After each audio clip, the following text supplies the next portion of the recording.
आम्ही ऑनलाईन बघितलं होतं।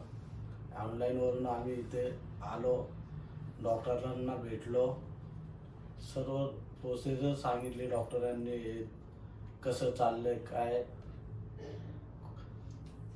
आणि डॉक्टरांना भेटल्यानंतर डॉक्टरने ट्रीटमेंट चालू केली। ट्रीटमेंट चालू केल्यानंतर थोड्या दिवसाने हळूहळू सर्व स्टाफ ओळखीचं झाल्यानंतर सर्व स्टाफने आम्हाला सर्वांनी हे दिलं सपोर्ट। आणि पुढं आम्ही वाटचालीसाठी आम्हाला पुढं हे करावं दिलं प्रोत्साहन। त्यानंतर पुढे सर्व थोड्या दिवसांनी सक्सेस झाल्यानंतर पुढं वाटचालीसाठी हे केलं।